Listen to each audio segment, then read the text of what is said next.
There have been lots of game shows out there that have fun and games and what have you, but there's this one game that has even more fun in the form of riddles. Get ready, because today on the wide world of game shows, I'm going to talk about Jackpot. Big D's Entertainment Rankings and Reviews presents Wide World of Game Shows. Greetings, my fellow YouTubers. I'm Duel, and the Big D to y'all. This, of course, is Big D's Entertainment Rankings and Reviews, welcoming you to another episode of the Wide World of Game Shows. In this episode, the game show I'm going to talk about is Jackpot. Okay. In my opinion, Jackpot is easily one of the most underrated game shows out there. It's an American and Canadian television game show originally produced by Bob Stewart, the same guy who had previously given us before this the Pyramid games. He'd also later go on to direct, well, not direct, but give us other great games. Some were short-lived, some weren't, like Chain Reaction and Pass the Buck and 3 on a Match. Anyway, the game features contestants attempting to solve riddles in order to win cash and prizes. The show originally premiered on NBC in early '74 as part of their daytime schedule and ran until September of the following year.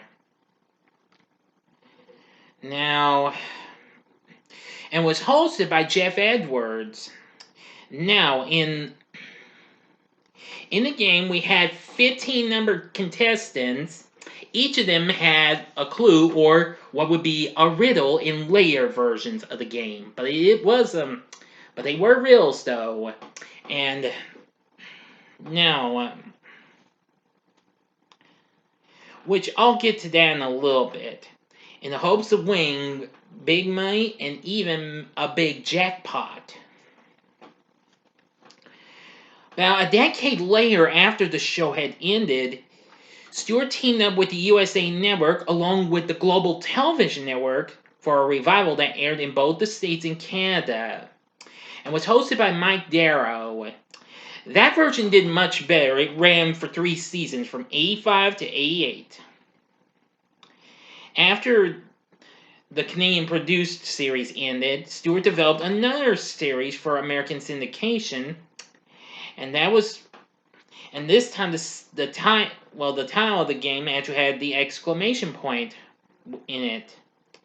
It premiered in '89 with original host Jeff Edwards back again hosting, who he was already recently doing Chain Reaction at the time. But however, it came to an end in 1990 after its syndicator went out of business, which was Palladium Entertainment. Anyway, let's see. Yeah.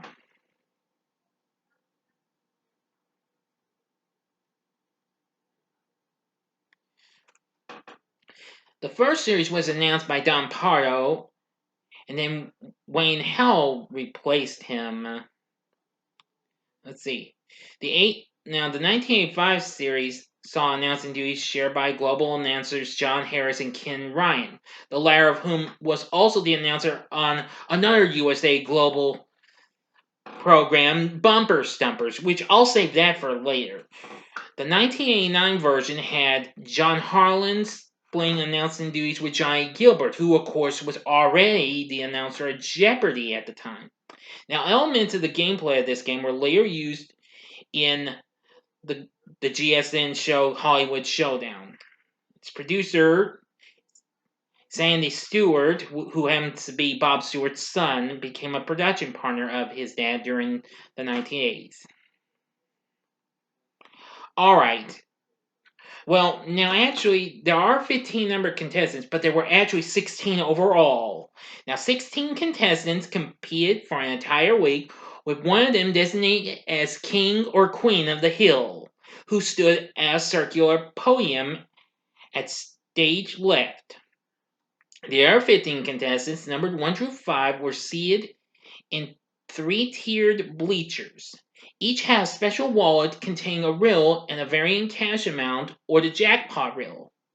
So our king or queen selects a number, and the contestant with that number asks a riddle to this player.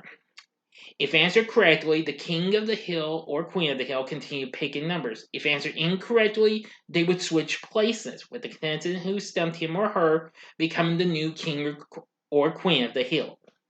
The value of the riddle increased the value of the jackpot.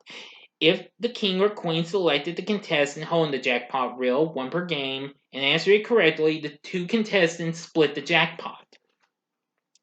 Now, in addition to building the jackpot, there was a secondary objective for the king or queen and the other 15 riddle holders. Before each new game started, a 3-digit number determined at random by the show's computers was set as the target number.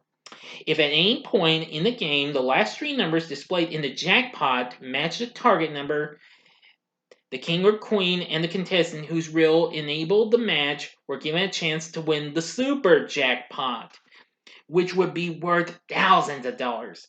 The super jackpot riddle was always read by the host from his podium and read twice. If the super jackpot riddle was answered correctly, they split the prize. Depending on the rules or the situation, the king or queen could ask the jackpot riddle holder to be seated and continue the game, perhaps with other bonuses, a larger jackpot, or the super jackpot in mind. Now, they have various other things, including.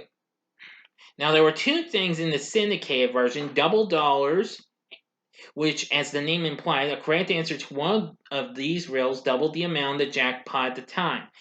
The other was the instant target match. If this riddle was answered correctly, the last 3 digits in the jackpot were augmented to match the target number and give the player that held the riddle and the king or queen a chance at the super jackpot.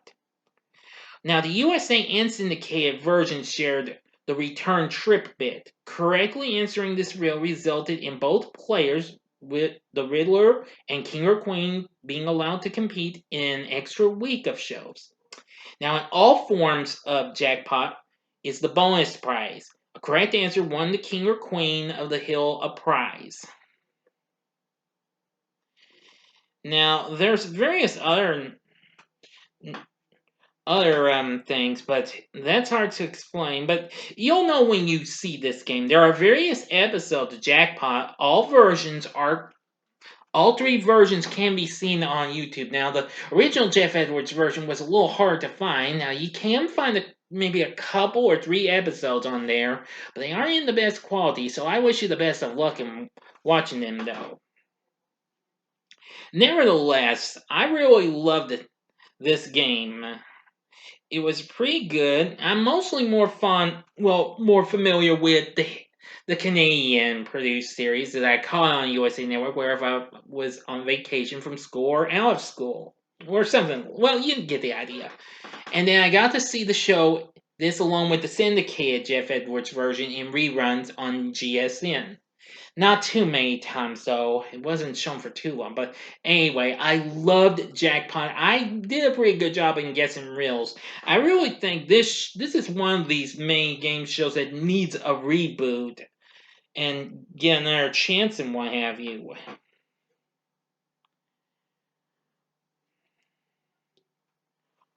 Okay, now I see what happened. Okay, you can only find 2 of the original NBC episodes because all but 2 episodes were destroyed, according to Jeff Edwards. Even though it's been a few years since it's been like several years since he passed away. And the finale exists in audio format, but I don't know where you can find that. But anyway, that's all I know on that. But there was also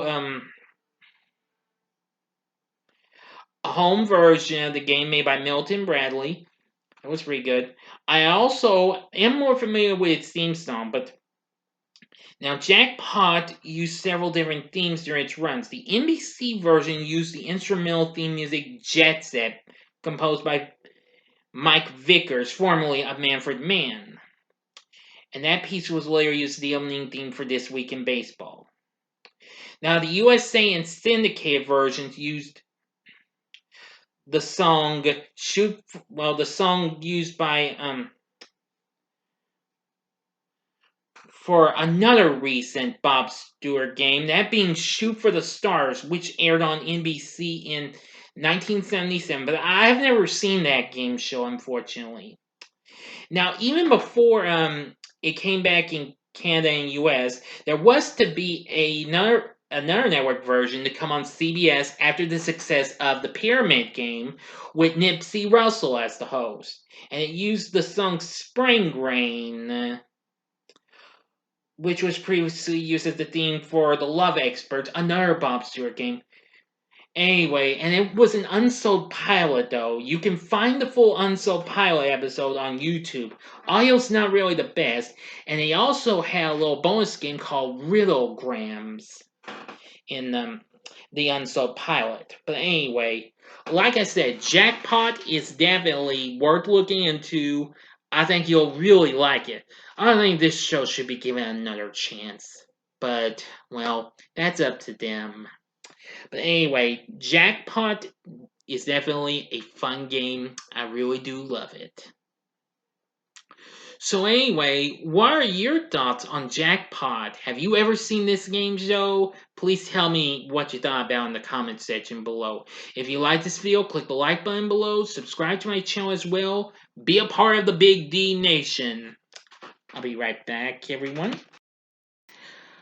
Okay, and tune in again next time in the next episode of the Wide World of Game Shows. I'm going to be talking about a real fun game, Wimbenstein's Money. Thanks for watching, and if you like this, check out the first two episodes of the Wide World of Game Shows. The upper left-hand corner is the first episode on Buzz, and in the upper right-hand corner is episode 2 on Child's Play with Bill Cullen from 1982. Which has already been my most viewed video for this month so far. And that's all I'm going to give y'all. The bottom right hand corner is the button you can click to subscribe. If you like rankings and reviews on movies, TV, music, video games, etc., then I'm your guy. Thanks for watching. Until next time, I'm the Big D saying, see ya.